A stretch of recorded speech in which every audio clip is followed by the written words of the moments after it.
बालक सो मालिक हूँ, ये स्मृति सदा निरंकारी निराकारी स्थिति का अनुभव कराती है। बालक बनना अर्थात हद के जीवन का परिवर्तन होना। जब ब्राह्मण बने तो ब्राह्मणपन के जीवन का पहला सहज से सहज पाठ कौन सा पढ़ा? बच्चों ने कहा बाबा और बाप ने कहा बच्चे, अर्थात मालिक, अर्थात बालक। इस एक शब्द का पाठ नॉलेजफुल बना देता है। बच्चों ने कहा बाबा और बाबा ने कहा बच्चे। इस एक शब्द का पाठ बालक बना देता है, नॉलेजफुल बना देता है। बालक या बच्चा ये एक शब्द पढ़ लिया तो सारे इस विश्व की तो क्या, लेकिन तीनों लोकों की नॉलेज पढ़ ली एक शब्द में। तीनों लोकों की नॉलेज एक शब्द में पढ़ी। कौन से शब्द में? जैसे ही हमने कहा बाबा, इसीलिए बाबा कहते हैं ना, मेरा बाबा कहा तो उसके बाद तो बाबा कहते हैं इस एक शब्द में तीनों लोगों की नॉलेज पढ़ ली। जैसे बीज में सारा झाड़ समाया हुआ है, तो बालक अथवा बच्चा बनना अर्थात सदा के लिए माया से बचना। कितनी अच्छी लाइन है, बच्चा बनना तो सदा के लिए माया से बचना। माया से बचे रहो अर्थात हम बच्चे हैं। माया मतलब देह अभिमान। माया मतलब वो बातें नहीं जो सामने से आ रही हैं।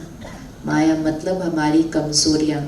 हम बच्चे हैं। किसके बच्चे हैं? वो याद रहा तो ज्ञान याद रहा, संस्कार याद रहे तो माया से बचे रहेंगे। सदा ये स्मृति रखो, बच्चा बना अर्थात बच गया। ये पाठ मुश्किल है क्या? बाबा पूछता है, ये पाठ मुश्किल है क्या? क्या जवाब देना है?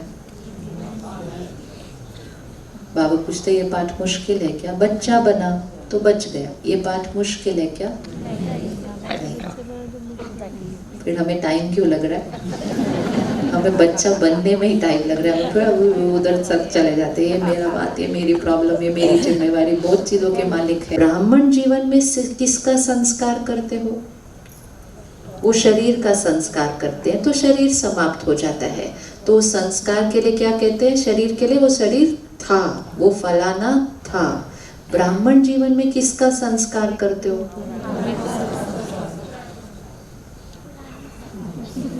पुराने संस्कार। ब्राह्मण जीवन में किसका संस्कार करते हो? पुराने संस्कार। तो फिर कोई पुराना संस्कार की बात करे तो हम क्या कहेंगे? वो संस्कार, बोलो ना अच्छे से, वो संस्कार। हम ये नहीं कह सकते ये मेरा संस्कार है,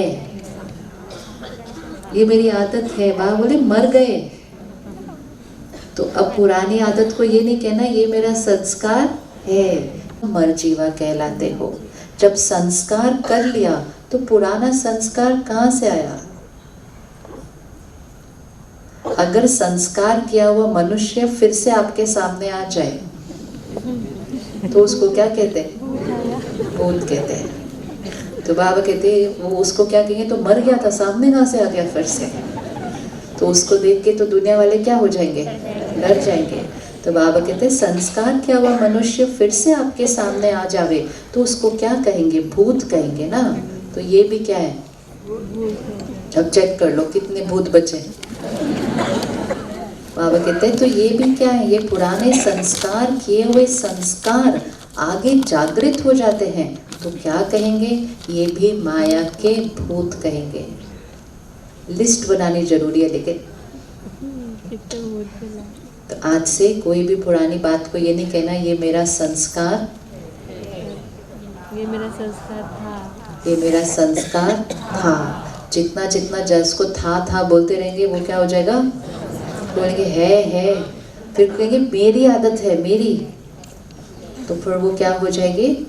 एक मुरली में बाबा ने कहा था मेरा मेरा कहते तो आदत आके प्यार से दुनिया में भी किसी को कहो ये तो मेरा है, ये तो बड़ा मेरा है, तो मेरा मेरा किसी को भी नहीं कहना। मेरा कौन? सिर्फ बस। अगर बाबा मेरा फिर संस्कार भी कौन से मेरे? तो वो क्या हो गया? अंतिम संस्कार हो गया। तो बाबा कहते हैं भूतों को भगाया जाता है, वर्णन भी नहीं किया जाता है।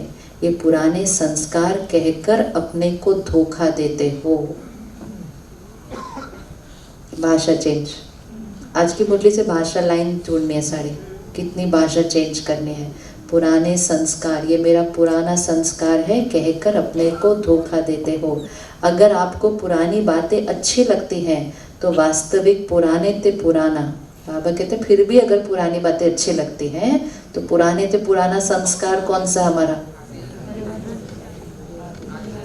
पुराने ते पुराना संस्कार हमारा कौन सा है? हाँ, बाबा कहते हैं अगर फिर भी पुरानी बातें अच्छी लगती हैं तो वास्तविक पुराने ते पुराने आदि काल के संस्कार को याद करो। ये तो मध्य काल के संस्कार हैं, ये पुराने ते पुराने नहीं हैं। मध्य को बीच कहते हैं, तो मध्य काल अर्थात बीच को याद करना, अर्थात बीच भंवर में परेशान होना। इसलिए कभी भी ऐसी कमजोरी की बातें नहीं सोचो। सदा यही दो शब्द याद रखो, बालक सो मालिक। बालकपन ही मालिकपन स्वतः ही स्मृति में लाता है। बालक बनना नहीं आता तो मालिक नहीं बन सकते। बालक बनना नहीं आता। बालक बनो अर्थात सब